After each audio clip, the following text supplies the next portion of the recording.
Welcome to this video where I'm going to step through two concepts which I think should be mandatory knowledge for any solutions architect, and for anyone else working in IT, these are also really useful.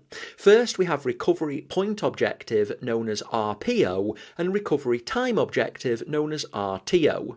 Generally, if you're a solutions architect helping a client, they will give you their required values for both of these. In some cases, you might need to work with key stakeholders within the business to determine appropriate values. In either case, if you get them wrong, it can have a massive negative consequence to a business. Let's jump in and get started, and we're going to start by stepping through recovery point objective or RPO. Recovery point objective or RPO is something that's generally expressed in minutes or hours, and to help illustrate this, let's take a given 24-hour period. It starts on the left at midday, moves through midnight in the middle, and finishes at 12 midday on the following day on the right. I want you to consider an animal rescue business who have animals arriving to be fostered 24/7, 365. They have intake vet exams and data is stored within on-premises systems which need to be referred to constantly throughout the day. At a certain point in time, let's say 2 a.m, we have a server failure. And for this example, let's assume this is a single server which stores all of the data for the organization and they have no redundancy. Now, this is a terrible situation, but it's all too common for cash-strapped charities. So remember, donate to your local animal rescue centre. RPO is defined as the maximum amount of data, and this is generally expressed in time, that can be lost during a disaster recovery situation before that loss will exceed what the organisation can tolerate. If an organisation tells you that they have an RPO of 6 hours, it means the organisation cannot tolerate more than 6 hours of data loss when recovering from a disaster, like this server failure. Now, different organisations will have different RPO values. Banks, logically, will be able to tolerate almost no data loss because they deal with customer money, whereas an online store might be able to tolerate some data loss as they can, in theory, recreate orders in other ways. Understanding how data can be lost during disaster recovery scenarios is key to understanding how to implement a given RPO requirement. Let's consider this scenario that every 6 hours starting at 3 p.m. on day 1, the business takes a full backup of the server which has failed. So normally we have a backup at 3 p.m, one at 9 p.m, one at 3 a.m, and one at 9 a.m. So 4 backups every 24-hour period split by 6 hours. In order to recover data from the failed server, we need to restore a backup. Ideally, assuming that we have no failures, it will be from the most recent backup. Now, successful backups are known as recovery points. In the case of full backups, each successful backup is 1 recovery point. If you use full backups and incremental backups, it's possible that to restore a single incremental backup, i.e. to use that 1 recovery point, you'll need the most recent full backup and every incremental backup between that full and the most recent OK incremental backup. So it's possible that a recovery point will need more than 1 backup. With this scenario, so the server failure at 2 a.m, the data loss would be the time between 2 a.m. and the most recent recovery point, in this case 9 p.m. the previous day. So this represents 5 hours of lost data. If the failure occurred right after the 9 p.m. backup had finished, we'd have almost no data loss. If the failure occurred 1 hour later at 3 a.m, we would have 6 hours of data loss. Now, the maximum loss of data for this type of scenario is the time between 2 successful backups. In our case, because backups occur every 6 hours, then data loss could be a minimum of 0 if the server failure occurred right after the first backup finished, or a maximum of 6 hours if the server failure occurred right before the next scheduled backup. So when an organisation informs you that they have a requirement for an RPO of 6 6 hours, they're telling you that they can only tolerate a maximum of 6 hours of data loss in a disaster scenario.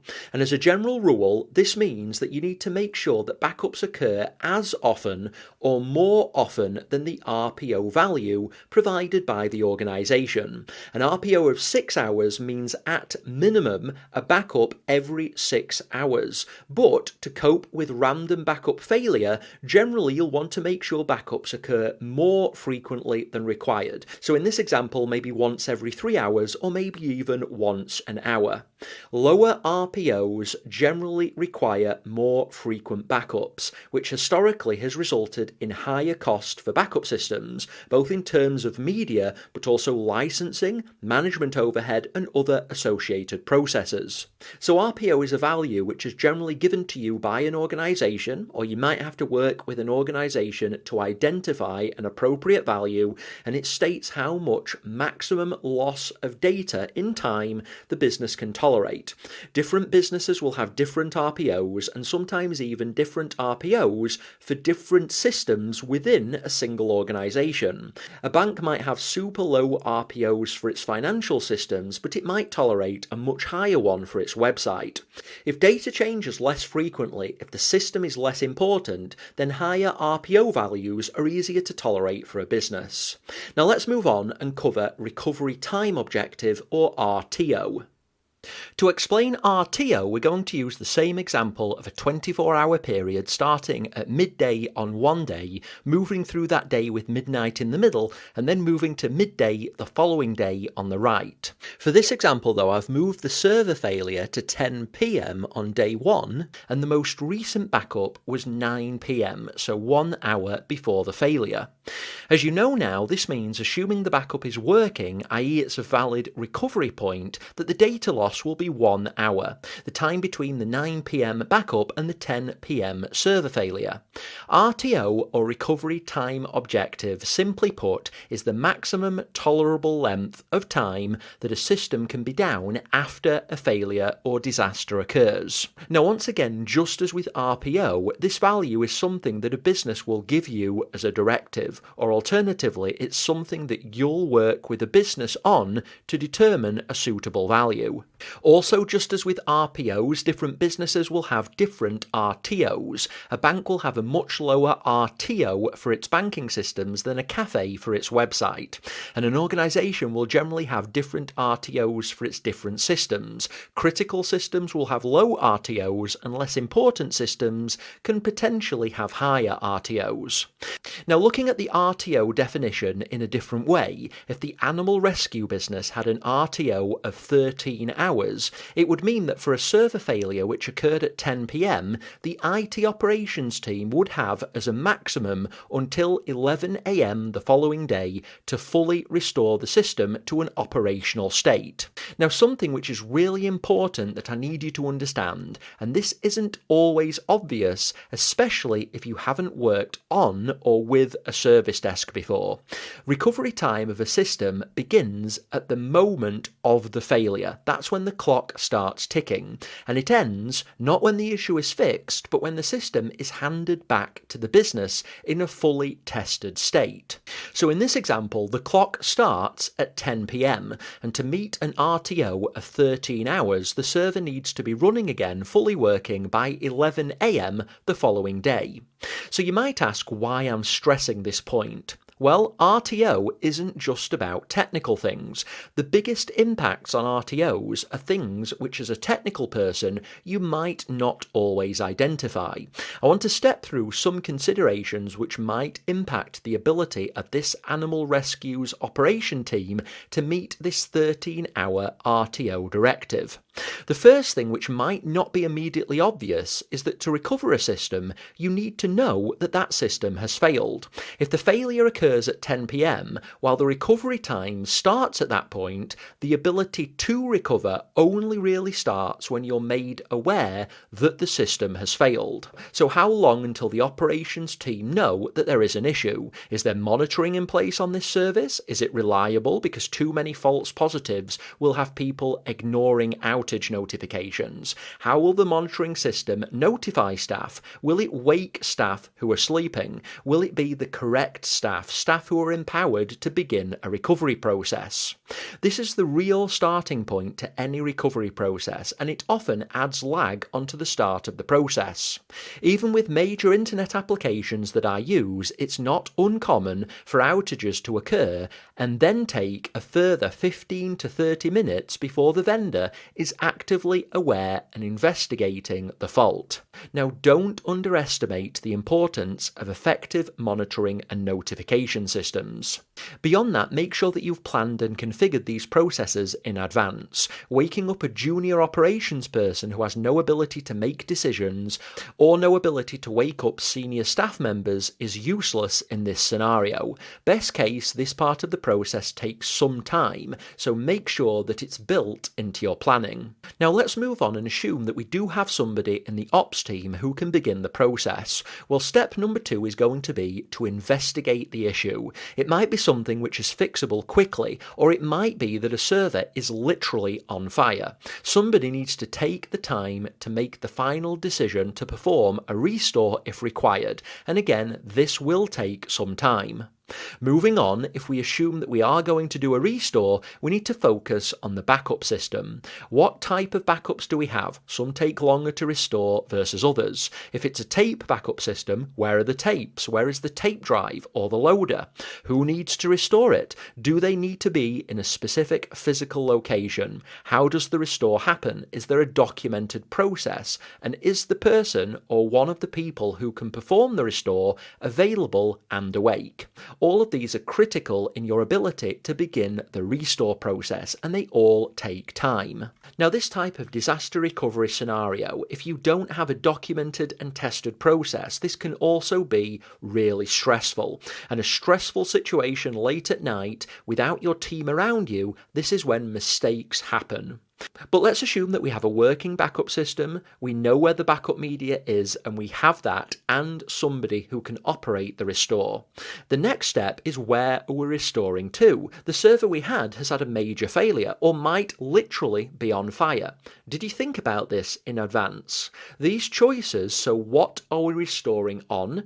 Do we have a spare? Do we need to order another server? Are we using physical or virtual servers? Or are we even forced to use a secondary disaster recovery site, because not only is the server on fire, but also is the server room. Many people miss these elements when thinking about RTO, but these are the things which really matter. A badly documented process to restore servers or a slow notification system might add additional hours, but having to order new server hardware could add days to a recovery time. Then finally, if all goes well, so the restore has completed, the operations team thinks the service is back up and running, but then there needs to be time allocated for business testing, user testing, and final handover. This isn't quick and has to be done before you consider recovery to be complete. This entire process, end to end, is what recovery is. And so if a business has a 13-hour RTO, you need to make sure that all of this process in its entirety fits into that 13 hours. So that's what RTO is, a value given to you by a business or something that you help a business identify. It's the maximum tolerable time to recover a system in the event that a disaster occurs. It's the end-to-end process, so this includes fault identification, restoration, and final testing and handover. So it's really important that when you're planning the recovery process for a system and you're given an RTO value by the business, that you make sure that you have time to perform all of these individual steps.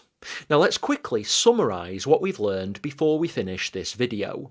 So RPO is how much data, the maximum data expressed in time that a business can lose. So this is an amount of data expressed in time that beyond which it's not tolerable to the business. So worst case, this is the time between successful backups.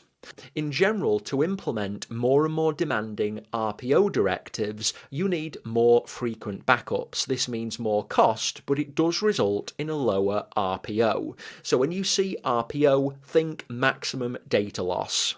RTO, or recovery time objective, is a directive from the business which is a maximum restore time that business can tolerate, and this is end-to-end from identification through to final testing and handover.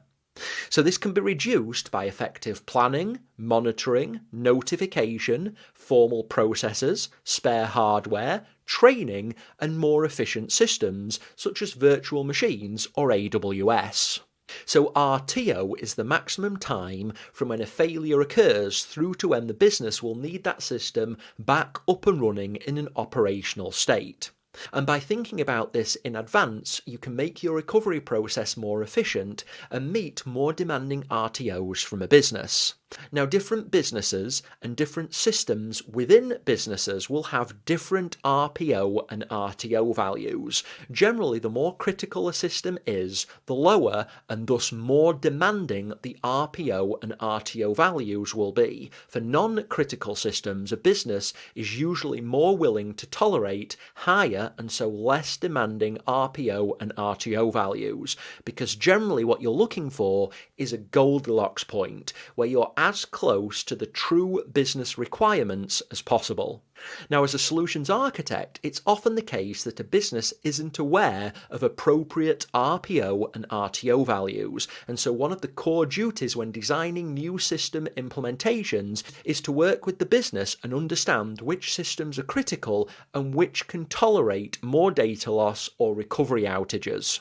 And by appropriately designing systems to match the true business requirements, you can deliver a system which meets those requirements in a cost-effective way. Now, at this point, that's everything I wanted to cover about RPO and RTO at a high level. If you're doing one of my AWS courses, as you're going through the course, consider how you think the products and services being discussed would affect the RPO and RTOs of systems designed utilising those products. And if appropriate, I'll be discussing exactly how features of those products can influence RPO and RTO values. At this point, though, that's everything I wanted to cover in this video. Thanks for watching. Go ahead and complete the video, and when you're ready, I'll look forward to you joining me in the next.